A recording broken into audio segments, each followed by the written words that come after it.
e de coração rendido, dia a dia se entregar, com os olhos para o alto, daqui menos depender. Para o mundo estamos mortos, nossa vida escondida está em Deus.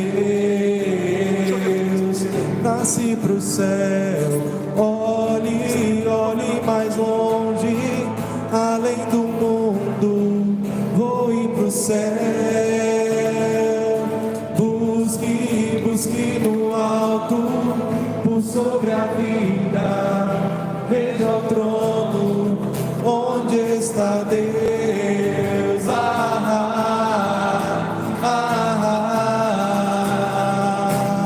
Alçando o voo se lançar.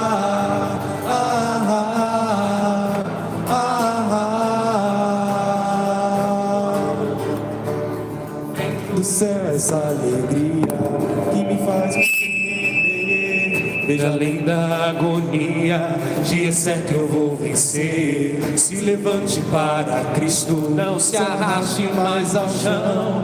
Meu irmão, cabeça erguida, Ele traz a nova vida, o amor e o perdão. Olhe pro céu, olhe, olhe mais longe, além do mundo, voe pro céu. Busque, busque o alto, por sobre a vida, veja o trono, onde está Deus.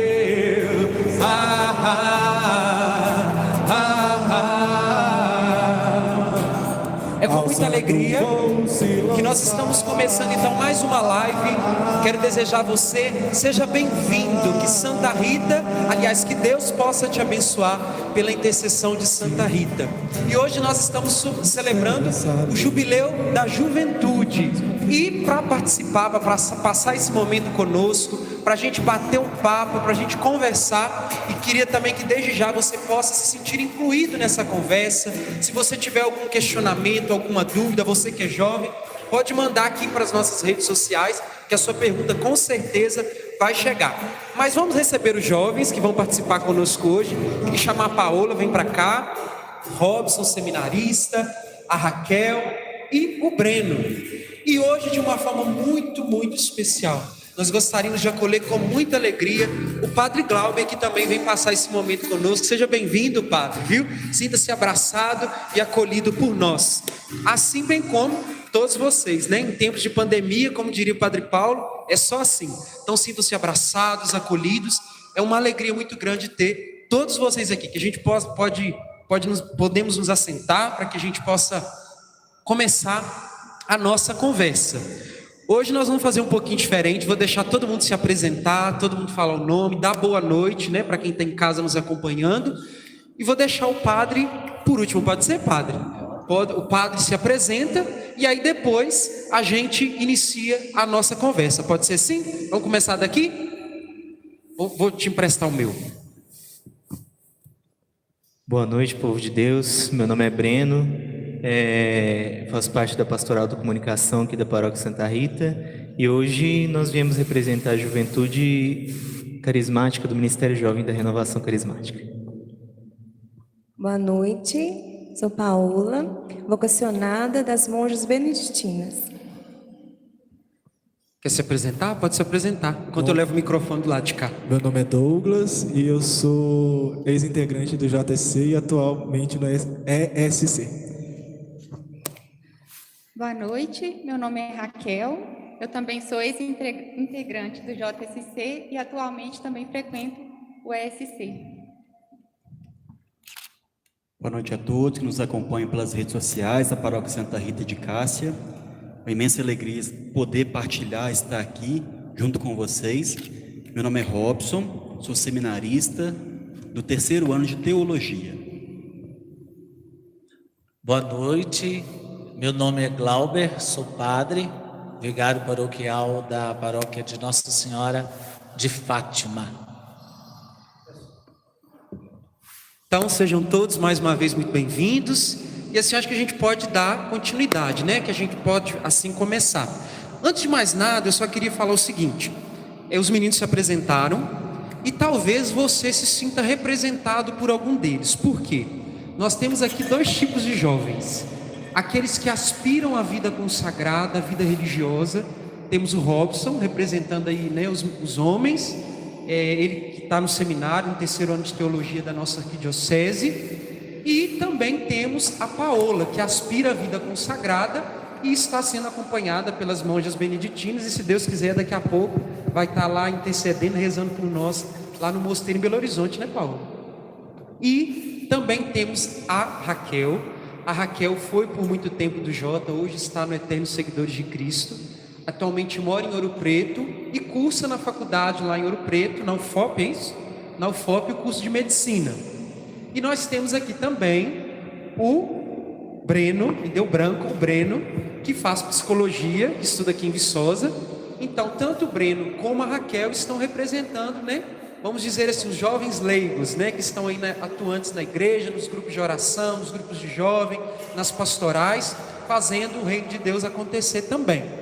E hoje nós queríamos proceder da seguinte forma: Padre, eu desde muito pequeno, né, sempre estive na igreja, sempre trabalhei, sempre servi na igreja, e eu sempre tive e cultivei no meu coração um desejo de ter um amigo padre.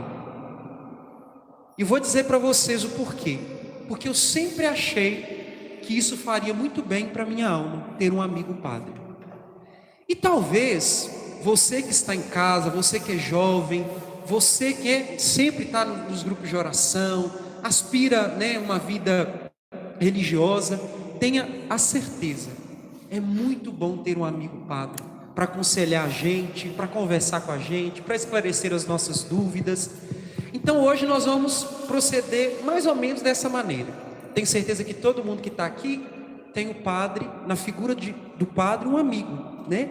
E por muitas vezes existe uma distância, e hoje nós queremos encurtar essa distância e mostrar que é possível a gente ter na figura do padre um amigo presente para nos aconselhar e para nos indicar o caminho de Deus. Então hoje nós vamos proceder assim: cada um vai ter direito de fazer uma pergunta para o padre. Pode ser sim, padre? Pode. Olha só, é claro, cada um imerso na sua realidade, né? Acredito que algumas perguntas vão assim girar em torno da vida vocacional, né? Das aspirações vocacionais, e outras também que povoam, que são da nossa realidade jovem, né? De jovem que está na igreja, que tem seus desafios, né? E assim a gente vai proceder. Então vamos ver, deixa eu ver, podemos começar com a Raquel? Pode ser com você, Raquel? Então você vai fazer uma pergunta para o padre e o padre vai responder a Raquel, tá? Acho que não está ligado não. E agora? Deixa eu ver, peraí. Fala. Tá? Agora sim. Oi. Pronto. Então, como o Iago falou, né? Eu moro em Ouro Preto atualmente, mas eu vivi muitos anos aqui em Viçosa, fiz parte do JSC. Por quase todos os anos que eu estava em Viçosa, eu fiz parte do JSC. E aqui se deu, não a minha conversão, mas o fortalecimento da minha fé, a minha formação, aquilo que mais me solidificou na igreja, eu devo boa parte à Paróquia Santa Rita, ao JSC. E quando eu me mudei daqui, que eu não passei no curso aqui, eu passei em Ouro Preto, né, como o Iago falou, para mim foi uma realidade muito difícil assim, de encarar, né? Primeiro porque aqui estão todos os meus amigos, né, as pessoas assim, com que eu mais convivi nos últimos anos. E segundo porque a gente até comentava no JSC que quando a gente fazia parte do grupo, parece que a gente vivia numa bolha, né? Porque ali todo mundo cultiva os mesmos anseios, tem os mesmos objetivos, todo mundo olha numa mesma direção, né? Que é o céu, assim, a gente busca, né? E quando a gente sai, é como se essa bolha, né, estourasse, e aí a gente, mais ou menos, eu sinto assim, como se a gente estivesse engatinhando, né? A gente foi preparado, a gente tem tudo ali para poder, né, aprender a andar sozinho, só que ainda assim toda adaptação é doída, né? Um pouco difícil. E em Ouro Preto eu tive uma dificuldade ainda maior, que aqui a religiosidade é muito forte, né, da paróquia, e também os vários grupos de jovens que a gente tem aqui. E lá eu já encontrei mais dificuldade, né, de me inserir num grupo, até mesmo de encontrar um grupo específico em que eu também me sentisse à vontade, mas sobretudo porque a cidade lá, assim como aqui, né, é uma cidade universitária, mas o ambiente lá é ainda mais intenso, né, a questão das festas, dos hábitos, das repúblicas. E até mesmo o ambiente universitário eu senti uma certa diferença também, né? Porque no UFV acho que tem a bênção, né, de ter a capela, tem missas lá e vários grupos, né, que se realizam mesmo na universidade. E para mim, a minha maior dificuldade, não só na universidade, em Ouro Preto, mas principalmente, né, especificamente assim, com os meus colegas e o ambiente em que eu vivo, é justamente passar essa minha fé, passar aquilo que eu acredito e ao mesmo tempo conviver em comunidade, conviver com meus colegas, sem me deixar muitas vezes poluir de certa forma, porque a maioria, né, vive uma outra realidade, principalmente por estar, né, num ambiente universitário e muitos não tiveram a vivência que eu tive. Então, às vezes, para preservar os meus ouvidos, para preservar, né, os meus olhos, assim, eu tenho uma certa dificuldade de me incluir, né, com os meus colegas, com os meus amigos. Só que, ao mesmo tempo, eu não queria me excluir. Eu acho que isso também não é saudável nem para a minha fé, até mesmo para eu dar o meu testemunho, né? Então, eu queria que o senhor me desse, né, não as dicas, né, mas o senhor me iluminasse, assim, de como me inserir, assim, nessa realidade, de como fazer parte sem pender para nenhum dos dois lados de forma mais intensa, assim, de alcançar um equilíbrio. Eu acho que a primeira coisa importante é que a bolha foi estourada, não é? Essa bolha foi estourada assim como você nasceu e precisou de que a sua bolsa miniótica estourasse para que você pudesse vir ao mundo. Eu creio que Deus te deu uma oportunidade de estar numa universidade, como nós sabemos de Ouro Preto. Eu tenho bem conhecimento lá, porque eu trabalhei lá na cidade há algum tempo. É um lugar onde os jovens acham que estão chegando no momento da liberdade deles.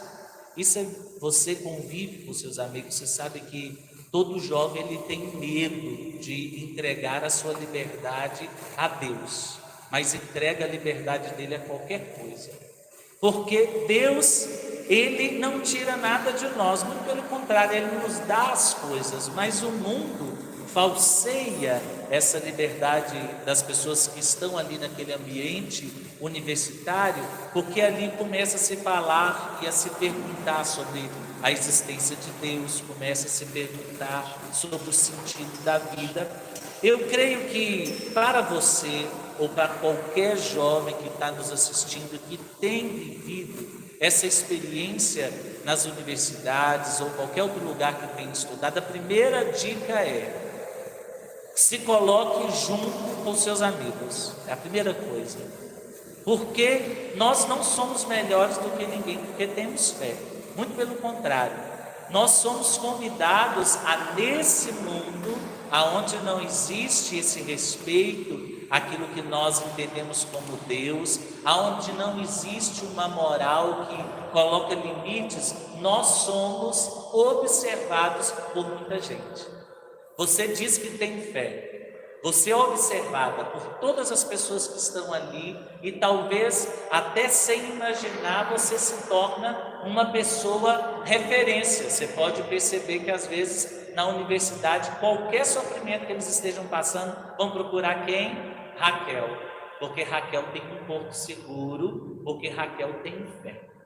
Evidentemente que na hora do relacionamento essas coisas ficam difíceis, porque hoje o sistema educacional que a gente tem, Raquel, ele quer colocar o jovem numa situação difícil. Ele não aceita verdades absolutas, ele não aceita conceitos, ele acha que a gente vive de preconceito. Não, nós não vivemos de preconceito, nós vivemos de conceitos bem estabelecidos e bem experimentados. E você disse algo interessantíssimo, não fuja disso.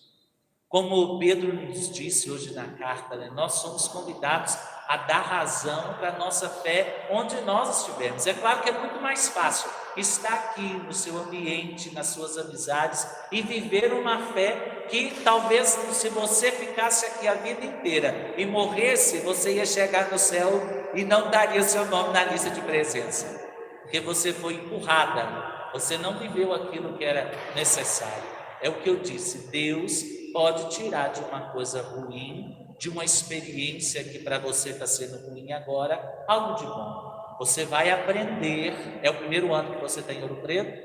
Segundo. É o segundo ano. Você vai aprender que, assim como você, eles também buscam algo para se apegar. Só que aquilo a que eles se apegam se destrói com o tempo. Você não. Você está alicerçada numa fé que não foi você que criou, mas uma fé que veio a partir de um homem, Deus, que morreu na cruz, que enviou o seu Espírito e que nos deu testemunhas. Então, o que você precisa fazer é o seguinte, olha, estourou a bolha, o que você tem que fazer? Entrar no mundo. Entre no mundo daquela universidade, mas não se deixe contaminar por aquele mundo. São Paulo diz aos Gálatas, ó Gálatas insensatos, vocês tão rápido abandonaram aquilo que eu disse para vocês, volte ao primeiro amor, volte. Eu creio que você não perdeu essa vivência da fé que você está aqui hoje, depois de 2 anos, e pode saber que, por causa de você, do seu comportamento, da sua vida, Deus há de salvar muita gente naquela universidade. Talvez você não saiba e não tenha a condição de analisar isso agora, mas no momento da salvação, quando Deus vier e restaurar todas as coisas, seu nome vai estar lá escrito, olha, ela salvou muita gente quando estudou em Ouro Preto, pela sua vida, seu modo diferente de ser. É claro que vai incomodar seus amigos, mas vai trazer para eles um pouco seguro também. Agradeço pela pergunta e pelo testemunho.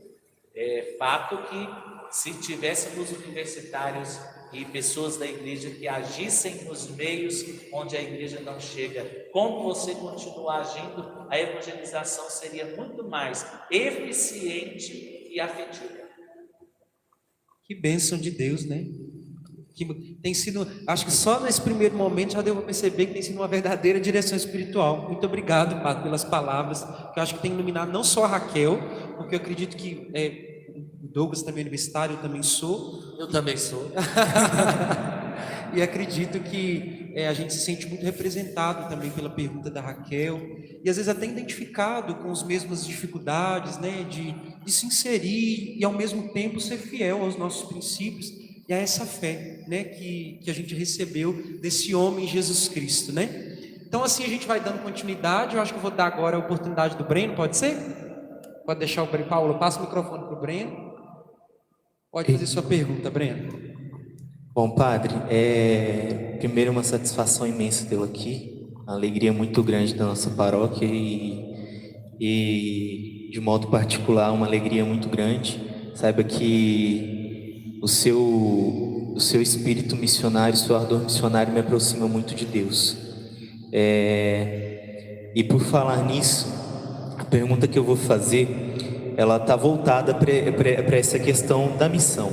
Dentro do Ministério Jovem da Arquidiocese, minha função é articular o setor de missões da Arquidiocese. E dentro disso, desde que eu assumi essa função, eu tenho encontrado muitas realidades de pessoas, realidades difíceis, realidades muitas vezes sofridas, só que realidades muito acolhedoras, que mesmo longe de casa, né, a gente já fez missão de ficar praticamente mais de uma semana fora de casa e sendo acolhidos em outra diocese, mesmo fora de casa, com saudade da comida da mãe, com saudade do seu próprio conforto, a gente sentia muito o acolhimento.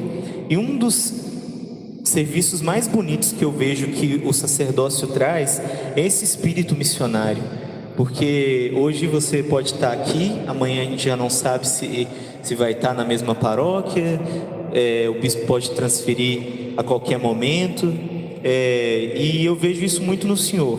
O senhor já esteve em Araponga e depois foi transferido para Barbacena, mais de uma vez, né? E como que foi essa adaptação para o senhor? O senhor se sentiu acolhido? E quais foram as dificuldades que o senhor enfrentou ao sair dessas cidades em que o senhor já havia ficado há muito tempo? Que eu sei que o senhor é um sacerdote muito querido por todas essas cidades que o senhor passou. Né, o exemplo de Araponga, as pessoas de Araponga gostam muito do senhor, falam muito do senhor até hoje, muito bem do senhor até hoje. E o senhor encontra dificuldades nessa questão desse desapego, tanto do senhor para as pessoas, tanto das pessoas para o senhor? E como é que é essa questão da adaptação também? Eu creio o seguinte, olha, quando você é ordenado padre, você coloca a sua vida a serviço da igreja, a graça do Espírito Santo, ela age em você para que você esteja preparado para essas realidades. Evidentemente que você sofre um pouco, porque você é transferido de uma paróquia para outra, você estava com um trabalho missionário, você estava com um caminho traçado. Mas, assim como Felipe, que estava conversando com o eunuco, na caminhonete lá, ele foi arrastado e foi jogado em outro lugar. Assim é a vida, não só de padre, mas de toda pessoa que se coloca no caminho de Deus. E vem uma questão, Breno, que eu acho que é importante a gente saber, que o nosso ministério, e quando eu digo nosso ministério, eu coloco todas as pessoas que têm trabalhos na igreja e fazem isso de uma maneira tranquila. O nosso ministério, ele não é nosso, e por não ser nosso, independentemente do lugar onde você estiver, o serviço é o mesmo. As pessoas são diferentes, as demandas são diferentes, as amizades são diferentes. Eu tenho 8 anos de padre e eu já fui transferido de paróquia para lá e para cá. Eu fiquei aqui em Viçosa todo o meu período de diaconato, fiquei 1 mês como padre, depois fui transferido para Cachoeira do Campo, voltei e fiquei 1 mês de novo na paróquia São João Batista, fui chamado para Araponga, saí de Araponga, fui para Barbacena, de Barbacena fiquei um tempo por causa da doença que eu tive, depois voltei para Cachoeira do Campo, voltei para Barbacena e agora estou aqui. Esse desapegar-se, eu creio que é um dom que Deus dá a gente, sempre é um dom, porque em todos os lugares que eu passei, deixa-se muita amizade, só que a nossa vida, ela sempre é para frente. Eu não posso ficar amarrado a amizades e eu preciso renunciar a essas amizades. Às vezes, quando a gente entra em contato com Jesus e Jesus fala de renúncia, sempre a gente pensa que as renúncias que nós vamos fazer são de coisas ruins. Mas o primeiro chamado, ele diz: olha, você vai renunciar a casa, mãe, campos, casas, amigos, para poder servir. E essa renúncia, ela vai durante a vida inteira. Você sofre? Sim. Nos primeiros dias, você fica desesperado, porque você chega num lugar onde você não conhece ninguém. Mas uma experiência que eu tive, eu viajei para o exterior, fiquei alguns dias na Argentina e alguns dias no Chile. Quem é cristão de verdade não se sente excluído em nenhum lugar do mundo. Você pode ir para o Japão, lá você não vai entender nada que o japonês está dizendo, mas o cerne da missa é o mesmo. Como nós estivemos lá no Chile, celebramos como celebramos na Argentina também, é interessante, a gente chega na casa das irmãs, dos padres, é como se, a palavra não é essa, nós somos amigos deles, parece que há muitos anos, porque nós estamos no mesmo caminho. Vocês leigos que estão aqui, alguns querendo entrar na vida consagrada, vão perceber isso. Aonde você chega para fazer missão, parece que você já conhece aquele povo há muito tempo, porque foi o que a Raquel disse, a gente está caminhando na mesma direção. Então, não importa se você esteja na Argentina, no Japão, no Chile, na Rússia, você vai sempre se sentir inserido na igreja, porque você é cristão. Aí vem a grande alegria de pertencer a uma igreja que está presente no mundo inteiro. Aonde você chegar, sempre você vai achar uma capela ou um lugar que você possa exercer a sua fé e vai poder também ali receber a graça do Espírito Santo. É difícil nos primeiros dias, você tem que replanejar toda a sua vida, mas ao mesmo tempo é consolador, porque você percebe que a missão ela não é sua, a missão é de Jesus, não é? E a gente sempre chega achando que a gente vai levar novidade, a gente chega lá, a gente percebe que a gente é só mais um. Não é que isso te faz se sentir menor, você é só mais um, porque Cristo já estava lá junto. E a missão é dele, você vai só se acoplar àquela comunidade, e na hora que o bispo te disser, olha, eu preciso de você em outro trabalho, vá tranquilo e satisfeito, porque o que era para você ter feito ali, você já fez. A obra é dele, não é minha. É interessante, padre, se eu falar um pouquinho, só pegando um gancho que o senhor falou, né, a respeito... Pelo amor de Deus, não pega gancho, porque senão você me arrebenta.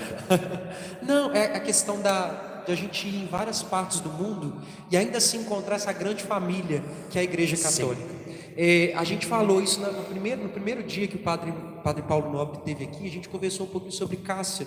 Os meninos estiveram lá em Cássia, né, visitando a cidade de Santa Rita. E é interessante porque os meninos... Você quer contar, Douglas? Quer falar o fato pro padre?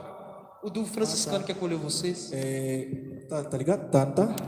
Não, então, a gente estava em Cássia e aí a gente chegou à noite, né, cidade muito iluminada, com as velas e tudo.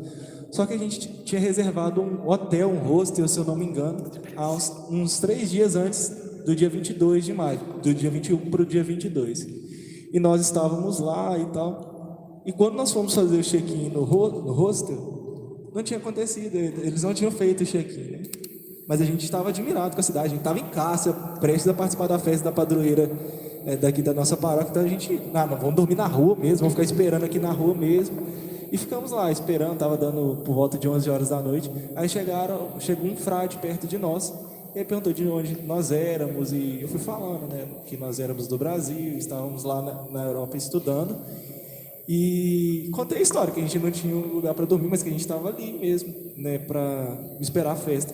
Ele, não, vocês não vão passar a noite aqui de jeito nenhum.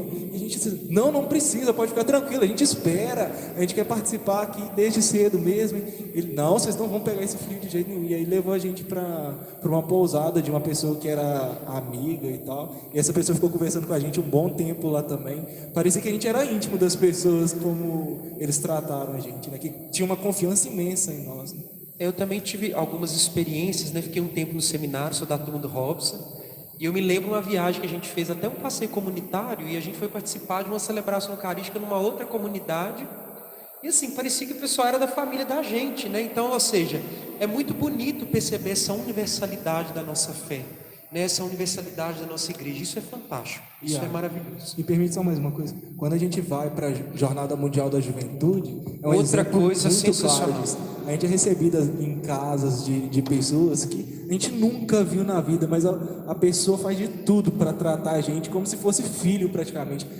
Faz comida, leva a gente para passear, mostra todos os pontos turísticos. É realmente encantador assim, quando a gente encontra com pessoas da nossa fé. E é verdade, nós quando fomos para a Argentina, nós chegamos em Córdoba por causa do atraso do avião, às 3 da manhã. Você imagina, tudo fechado e a gente muito burro, muito ignorante, não tínhamos trocado dinheiro para poder pagar o taxista, e lá eles não recebem real. E aí a gente teve que pedir à irmã dinheiro emprestado para pagar o taxista, para você ver que, você imagina, uma mulher que nunca nos viu, mas sabendo que a gente era padre, ela confiou em nós. aí vem até um problema, porque muitas vezes algumas pessoas maldosas utilizam isso para poder fazer maldade, como já tem feito muitas vezes. Mas como as pessoas, elas não têm medo de quem se apresenta como cristão. Isso é muito legal a gente colocar aqui, para a gente saber que aonde a gente estiver, sempre vai haver uma comunidade para nos acolher. Ninguém está sozinho no mundo, porque Deus vai adiante, né? Amém. Eu gostaria também, assim, antes da gente continuar a nossa conversa, gostaria de dizer a você, jovem, que está nos acompanhando pelas redes sociais, graças a Deus aqui no santuário, em Viçosa, nós temos muitas expressões jovens que estão aí fazendo o reino de Deus acontecer. Nós temos aqui o JSC, nós temos o JUC, e aqui é bom que se diga, o JSC faz representar também tanto a SC como o ESC, Eternos Seguidores de Cristo. Essa semana o JSC completou 39 anos de existência, ano que vem 40 anos, se Deus quiser, com a graça de Deus. Temos o JUC lá no bairro Santo Antônio também, que tem feito muito bem a igreja. O AU que se faz representar pelo JUC. Temos aqui o Joan, o EAC e o acampamento. Então eu queria também cumprimentar todas essas expressões jovens que têm contribuído muito para a evangelização aqui no santuário. Que Deus possa abençoar vocês e que a gente possa continuar, com quarentena ou sem quarentena, evangelizando, levando a palavra de Deus, porque eu sei que os jovens aqui da nossa paróquia são muito criativos, graças a Deus, né? Então que vocês possam continuar. Por isso que eu acho importante fazer essa menção aqui, para que vocês se sintam alcançados, abraçados por nós, e também sintam que vocês são intenção dessa festa, né? Nós temos rezado por vocês, rezado pelas expressões jovens da nossa paróquia, não é à toa que hoje é o jubileu da juventude, né? Amém. Quer falar alguma coisa, padre? Alguma coisa. Então vamos dar continuidade. Deixa eu ver, Paula, quer perguntar? Então vai lá. Padre, eu acredito que o senhor deve ter passado por algum desafio, né? Tanto para responder ao chamado de Deus, e também depois de ter respondido. Pergunto tanto para mim, quanto para quem está em casa, né? Para o senhor responder, assim, com o seu testemunho, né? Como o senhor faz para enfrentar esses desafios de ser fiel a Deus? Uma vez eu escutei que a nossa vocação, a gente tem que dizer sim todos os dias, né? Renovar o nosso sim diariamente. Como o senhor faz, né, para se manter fiel à sua vocação depois de 8 anos? Igual eu falei, pergunto para mim, mas para muita gente que acompanha de casa, que com certeza deve ter alguém ali sentindo chamadinho no coração, que, né, quer ser iluminado, como a Raquel falou, pelo testemunho do Senhor.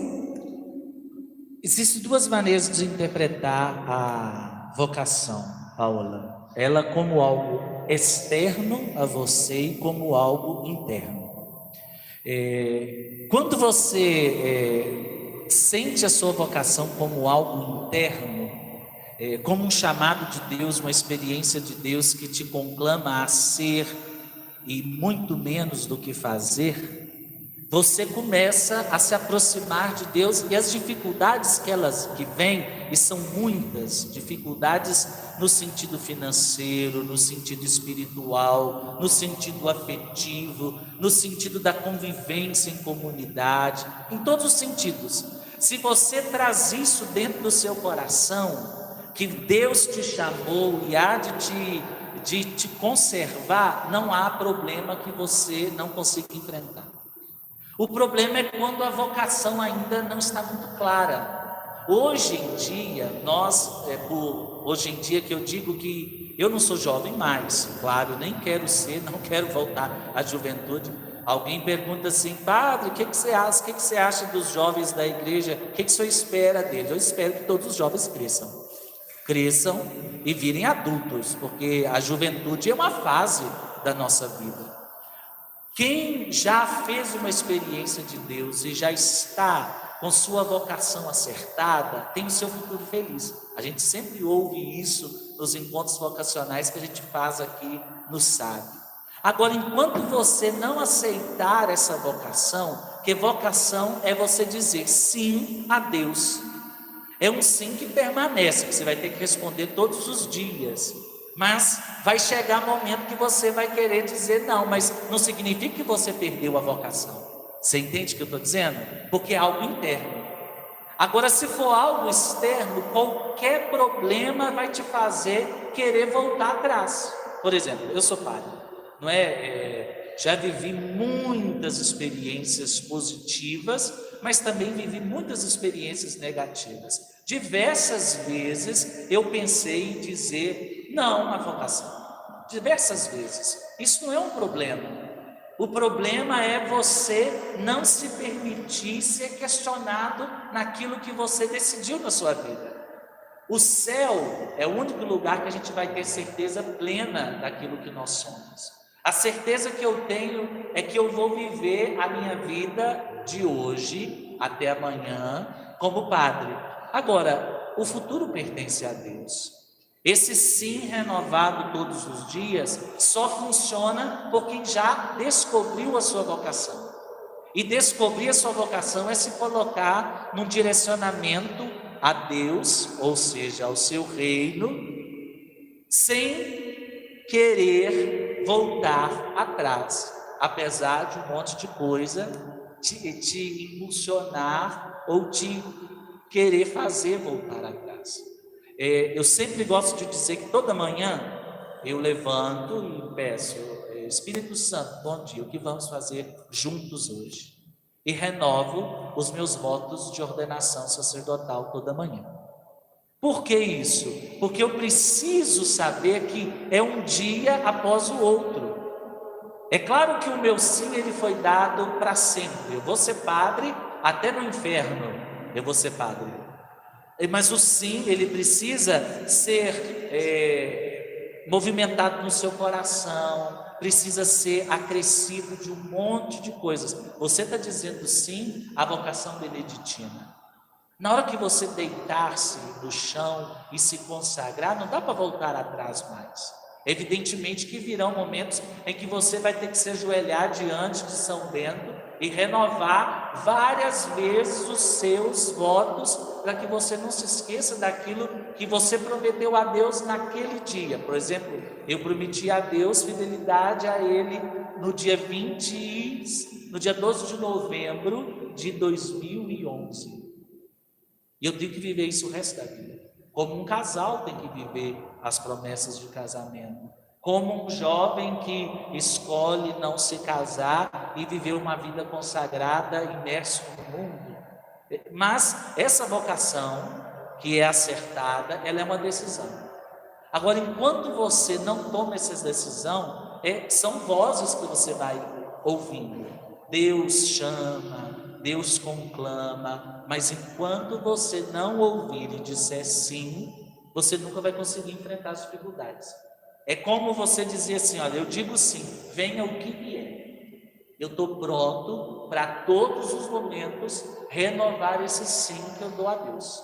Agora, se sua vocação é algo só externo, você nunca vai conseguir ser feliz. Porque ser padre, por exemplo, é muita dificuldade, é muita tristeza que você passa, você vê muita coisa. Só que você não pode permitir que isso retire de você a clareza daquilo que Deus realizou na sua vida. Há momentos em que a gente está na escuridão. Quem conhece Madre Teresa de Calcutá sabe que ela só teve uma experiência com Deus quando Deus falou com ela no trem que ele tinha sede. Ela nunca mais ouviu a voz de Deus. No fim da vida, deitada numa cama de hospital com câncer e problema de coração, Jesus mandou um recado para ela. Ela estava deitada e ele disse: um padre nos Estados Unidos mandar um recado para ela: eu quero mais de você. Já tinha dado tudo, mas queria mais dela. O que Jesus queria mais dela, eu não sei, mas alguma coisa ela ainda estava faltando a entregar a Deus para que a vocação dela fosse verdadeira. E se entregou e hoje é santa. Robson, quer fazer sua pergunta agora? Vamos lá. Padre, primeiro quero te agradecer também essa oportunidade que o senhor está tendo, que eu estou tendo, né, de vivenciar esse momento contigo, com o senhor. Gostaria de ressaltar uma celebração sua. Eu participei contigo ano passado, se eu não me engano, lá na teologia, que o senhor partilhou a experiência que o senhor vivenciou no seu ministério de desafio, de dificuldade. Me enriqueceu muito, me ajudou muito também. Depois dizer que aqui em Viçosa, eu sou filho de Viçosa, da Paróquia Santa Rita, participei do JUC durante muito tempo, e o grupo de jovens me ajudou muito no meu discernimento vocacional, no meu crescimento, né? As conversas com o seu Cônigo Vidigal, nosso diretor espiritual, sempre muito acertado nas colocações dele. Eu me recordo de quando eu fui conversar com ele a respeito dessa minha decisão, dessa minha intuição de vir para o seminário, ele me ajudou muito mesmo com seus conselhos, enfim. Gostaria de perguntar para o senhor, vai ao encontro também da pergunta da Paola, sobre vocação. Na verdade, uma orientação. Lendo um texto de um padre jesuíta, Matteo Centini, ele fala que é necessário nós criarmos uma cultura vocacional entre nós. Muitos dos jovens, eles têm uma dificuldade muito grande em discernir sua vocação. Muitas de nossas famílias têm uma dificuldade muito grande em ajudar os seus filhos a fazer uma escolha de vida para eles. Acontece em muitas de nossas famílias, pais, mães, eles impõem para os seus filhos uma profissão. Profissão e vocação são duas coisas distintas, penso. Então, gostaria de saber do senhor como nós podemos ajudar nessa cultura vocacional. Inclusive, o próprio Papa Francisco, na Christus Vivit, ele acena também para esse tipo de cultura, que os padres, que os leigos que estão na linha de frente da igreja, sobretudo, ajude os jovens a discernir o seu chamado, né? Então, como que nós podemos ajudar na implantação dessa cultura vocacional? E por último, eu estou no 3º ano de teologia, não vou fazer propriamente uma pergunta, mas gostaria de ouvir do senhor um conselho. O senhor também experimentou, esteve no seminário, vivenciou, teve essa experiência, né, em sua vida, né? Qual conselho o senhor me daria? Eu que estou aí no 3º ano de teologia e outras pessoas também que almejam, né, o sacerdócio. Duas perguntas, uma só. A primeira coisa é o seguinte, olha, Amadeu Centini é um jesuíta, um psicólogo que escreve muito para a vida consagrada, e quando ele fala dessa cultura vocacional, não é só uma cultura vocacional que busca saber qual que é seu espaço na igreja, porque a gente pode confundir essas coisas. Vocação não é você achar seu espaço na igreja, vocação é você se sentir cristão. Vocês ainda eram bem jovens quando a igreja ela colocou um ano dos batizados, né? A renovação do batizado e olhar o batizado como uma vocação. Eu acho que a gente perdeu isso porque a nossa vivência cristã ela é muito líquida e muito relativa. Hoje em dia as famílias elas criam para nós um cristianismo que não é o cristianismo que Jesus apresenta. Aí vem a dificuldade, porque você imagina, todos nós somos vocacionados. Primeiro, a vida, nós somos chamados a ser alguém na igreja, a ser alguém no mundo, mas porque o nosso cristianismo hoje é algo muito líquido, muito relativo, a gente começa a ter medo dessas coisas. Aí a família, por exemplo, a minha família mesmo, a maioria das pessoas que estão lá não entende por que eu sou padre. Eu poderia ser um comerciante, poderia estar mais rico, poderia fazer um monte de coisas. Só que a vocação, ela é não só um chamado de Deus, ela não vem só de Deus, mas ela precisa vir da pessoa também. Por exemplo, olha, São Francisco, ele foi convidado a ser um homem da igreja e a ser uma pessoa que dedicasse sua vida inteira à igreja. O pai dele queria que ele fosse negociante de tecidos. Ele precisou romper com o pai dele. Mas peraí, nós não escutamos que nós devemos honrar os nossos pais até a morte? Honra teu pai e tua mãe, serás feliz. São Francisco, ele quebra a relação dele com o pai e a mãe porque eles queriam forçá-lo a viver algo que ele não queria. Vocação, entendida no sentido estrito da palavra, é uma decisão que cabe a cada pessoa. Se sua mãe, seu pai, seu tio, seu irmão não quer que você seja qualquer coisa, o problema é dele. Mas por que a gente tem essa dificuldade de tomar decisões firmes? É porque a gente sempre pensa naquilo que a gente vai perder. Por exemplo, um vocacionado ou um jovem que esteja dentro da igreja, a primeira coisa que ele pensa é: se eu começar a participar da igreja, eu vou perder alguma coisa. Vou perder, por exemplo, acesso às festas. Se você entrar na igreja com esse sentimento, não venha. Não venha, porque você vai ser muito infeliz. Agora, se você perceber que a sua vocação é estar no mundo para transformar o mundo em um lugar melhor, onde o reino acontece, nada e nem ninguém vai cancelar a vocação que Deus te chama.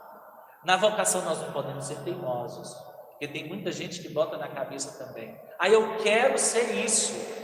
E vai correndo atrás disso, se não for isso, não está realizado. Hoje nós ouvimos pouco a voz de Deus, nós somos surdos à voz de Deus que nos chama também. A que vocação eu sou chamado?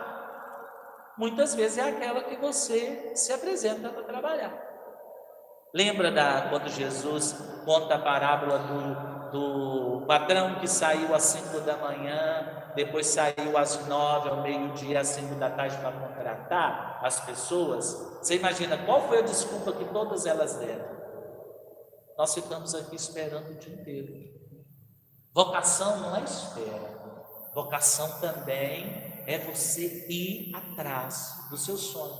Se você não tivesse ido atrás do seu sonho, você não estaria no 3º ano de teologia. Mas por nós vivemos um cristianismo líquido, ou seja, um cristianismo light, fica muito difícil falar de vocação, porque primeiro as pessoas precisam saber que elas foram batizadas e pertencem a Deus. E a vocação é uma consequência desse pertencimento a Deus. Ela não é algo externo, ela é algo interno a nós. E quando eu falo que é algo interno, é porque é uma vivência que ninguém pode fazer por você. Sua mãe pode querer que você seja padre ou seja médico, e você pode ser padre ou médico, mas você nunca vai ser feliz, porque você nunca vai estar realizado. Agora, como São Francisco, que abandonou tudo, ficou nu, entregou a sua roupa aos seus pais, ele quebra com o pai dele, a mãe dele, uma ligação que às vezes é necessário que nós quebremos também com o mundo. Ser jovem hoje, o que significa? Ser vocacionado hoje, o que significa? Uma pessoa que é tirada da sua comunidade e é levada para o seminário para poder ser transformada num padre. Isso aí é formatação, não é formação. Por exemplo, o grupo de jovens, nós todos aqui que estamos, o Ju, parece até que nós estamos falando outra língua. Ou seja, se cada grupo desse quiser formatar os seus membros, já perdeu a batalha.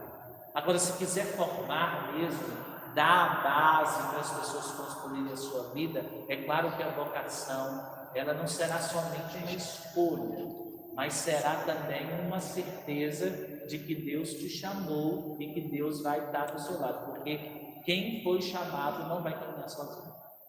A segunda pergunta, você está na teologia, 3º ano de teologia, você já não é mais qualquer pessoa, você é alguém que a igreja reconheceu como uma pessoa que está pronta para poder responder a esse chamado que você sente no seu coração.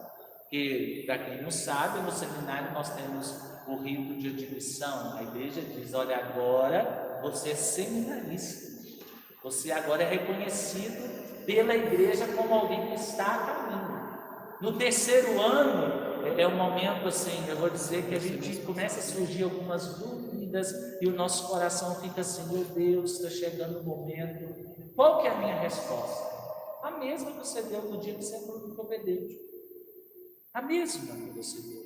Só que aí você tem que ter uma avaliação daquilo que você era com aquilo que você se tornou. Por exemplo, no terceiro ano, o barco já está em alto mar, não dá para voltar atrás mais. Agora, se você não quiser ir para frente, é melhor que você dê uma parada agora, pise no freio, volte para casa, repense, porque muitas vezes nós que somos leigos e que somos seminaristas, a gente quer correr com o processo, só que a gente esquece que a gente tem a vida inteira nessa cara. Não dá para correr com coisas que são importantes, como ela está querendo formar para ser médica. Não adianta você querer que o seu curso termine com 8 anos, porque você vai ter sempre que renovar a sua medicina. Como um padre tem sempre que renovar aquilo que ele é. Por exemplo, o padre antigo, ele não dá conta às vezes de ter um diálogo com a juventude, ou não ter um diálogo com o povo de Deus, porque ele parou no tempo. E para as pessoas que pararam no tempo, o problema não é de Deus, o problema é daquela pessoa que não descobriu de fato a sua vocação. Terceiro ano de teologia, ótimo, você já está com o pé no cemitério, porque você vai ter que morrer, e Cristo vai ter que viver em si.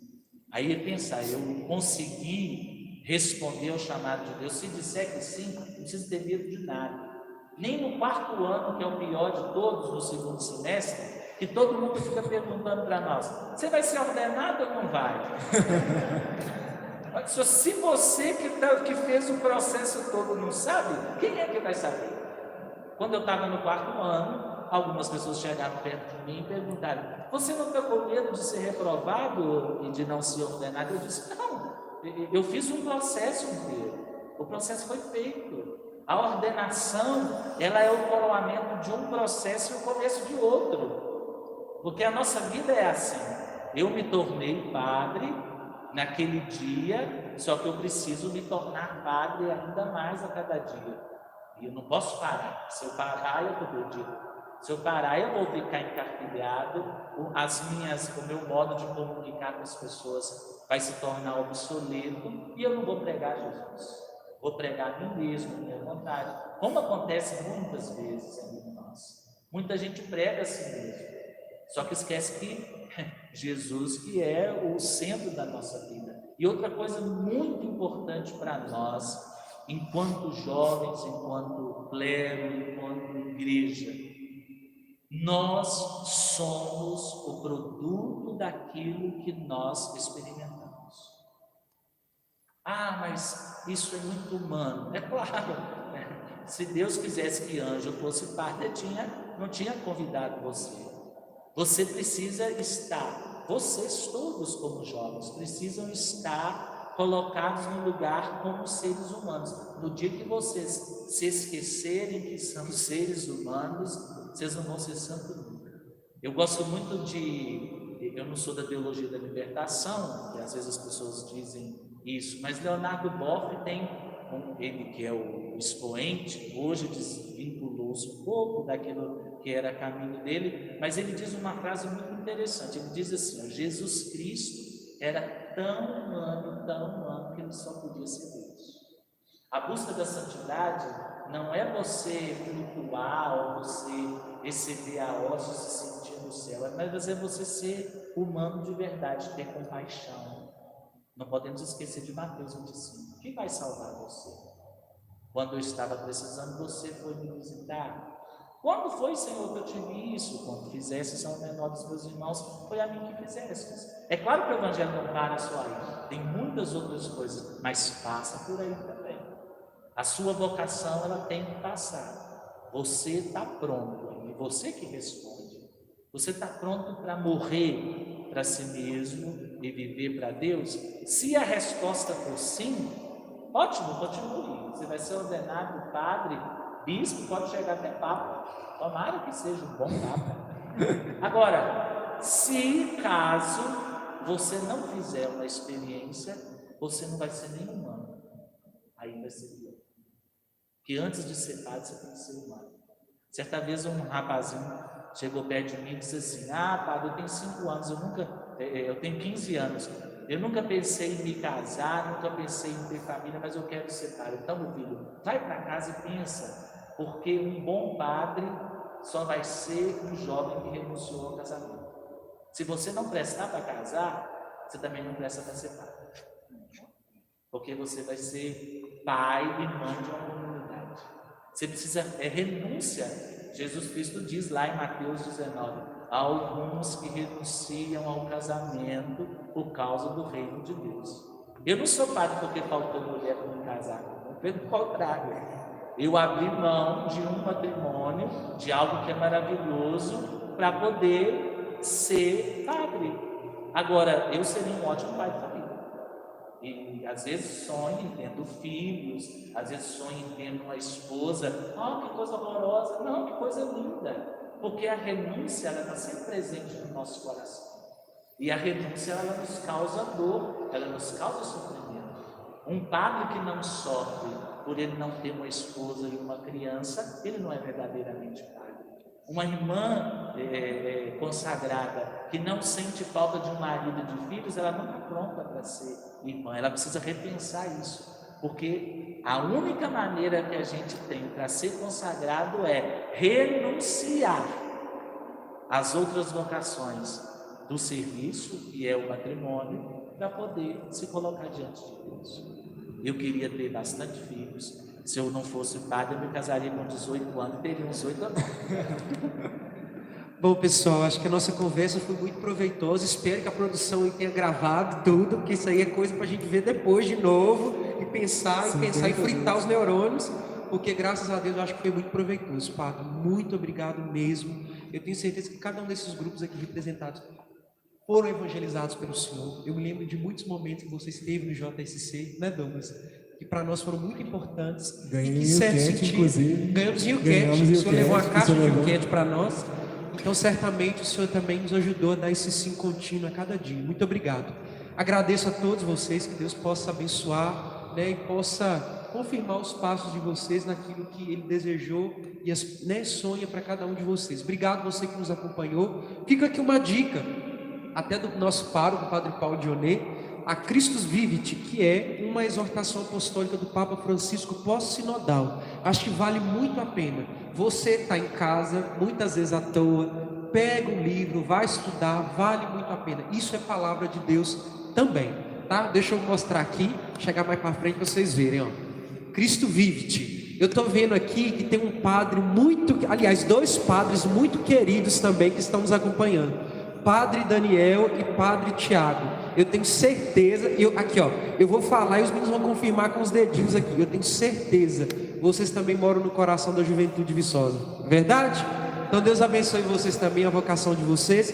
E para a gente terminar, Padre, eu queria pedir que nós pudéssemos ficar de pé, e se possível que o Senhor pudesse nos abençoar. Não só aqueles que estão nos acompanhando, mas os jovens do mundo inteiro, com seus desafios, com seus dilemas, com suas dificuldades, mas também com as suas alegrias e com o seu desejo de corresponder ao chamado de Deus. A gente enfrenta muitas dificuldades, mas com a graça de Deus a gente chega lá. Que o Senhor pudesse nos abençoar. Graças a Deus que vocês enfrentam muitas dificuldades. Se não enfrentassem, é sinal que estavam mortos, não é? Mas só uma coisa, para a gente terminar, a última palavra. Eu estou dizendo para jovens, mas com certeza tem muitos adultos ouvindo. Cuidado, cristãos, para não idolatrar a juventude. Como eu disse, não é? O que a igreja espera do jovem? Que ele cresça e se transforma num cristão. Juventude é um momento que passa na nossa vida. Eu não sou jovem mais. Não tenho intenção de ser jovem e nem voltar a ser jovem, porque é um período difícil da vida nossa enquanto cristão, mas todos nós vamos passar para isso, mas não em Deus, a juventude, porque senão a gente vai buscar algo que a gente nunca vai alcançar.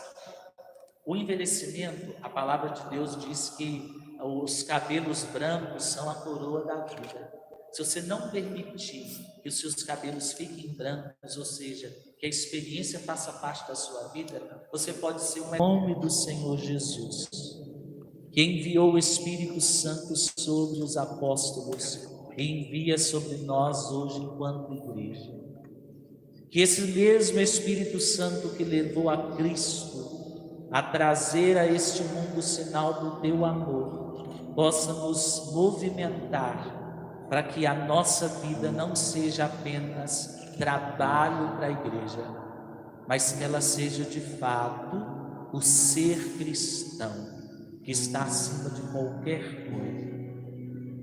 Nós te pedimos isso, Senhor Jesus, porque sabemos que muitos jovens estão desorientados nesse tempo da pandemia, desorientados em todos os sentidos.